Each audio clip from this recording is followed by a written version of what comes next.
Hello बच्चों, now let's read the question. The question is, in each of the following question only one option is correct. Select the correct option. A compound carbon, hydrogen and oxygen. Carbon equals to 40.0%, hydrogen equals to 6.66% and oxygen equals to 53.34%. The molecular mass of the compound is 90. What will be the molecular formula of the compound? A part CH2O, B part C2H4, O2, C part C6H12O6 and D part CH3H6O2. So इस question में हमें molecular formula बताना है compound का, जिसमें हमें carbon, hydrogen and हमें oxygen के परसेंटेज गिवन है. So the key concept of this question is find the molecular formula. जो हमें गिवन एलिमेंट्स दिए हुए हैं, हमें उनसे मोलिकुलर फॉर्मूला बनाना है कि हमारे पास मोलिकुलर फॉर्मूला क्या रहेगा. सो आइए देखते हैं हमें एलिमेंट्स कौन कौन से गिवन है. हमें कार्बन गिवन है, हाइड्रोजन गिवन है, ऑक्सीजन गिवन है.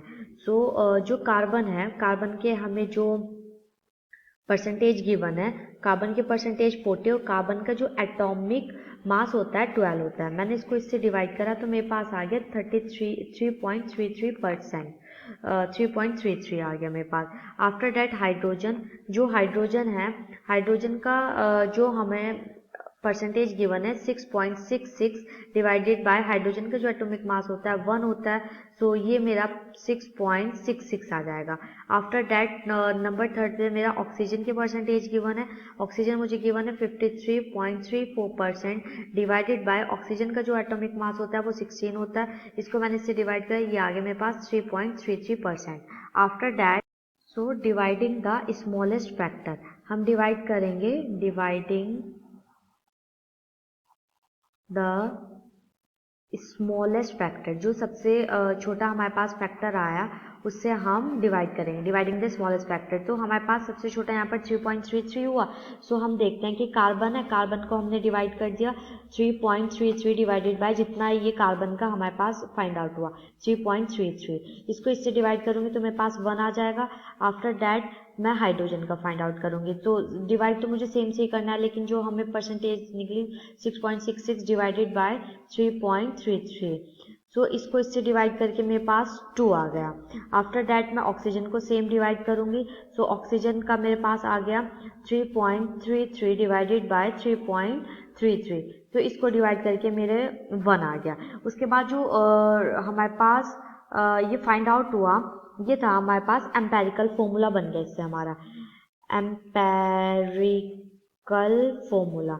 सो एम्पेरिकल फॉर्मूला जो हमारे पास बना ये है, हमारे पास कार्बन 1 फाइंड आउट हुआ, हाइड्रोजन हमारे पास 2 हुआ और ऑक्सीजन हमारे पास 1 हुआ. सो ये हमारे पास निकल गया. तो मैं बोल सकती हूँ कि CH2O.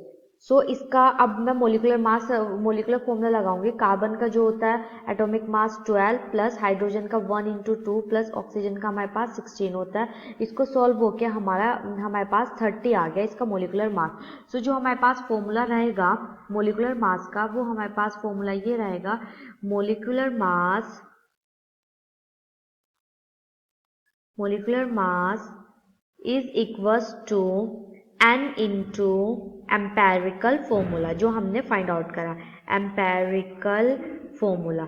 सो जो एम्पेरिकल फॉर्मूला मेरे पास फाइंड कर लिया मैंने एम्पेरिकल फॉर्मूला, लेकिन मुझे n निकालना है तो ये दोनों डिवाइड हो जाएंगे. तो मेरे पास आ जाएगा 90 डिवाइडेड बाय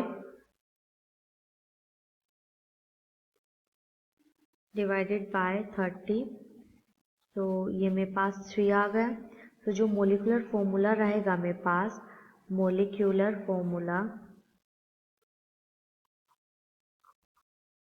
फॉर्मूला रहेगा मेरे पास, वो हो जाएगा 3 आया मेरे पास n मल्टीप्लाई बाय CH2O.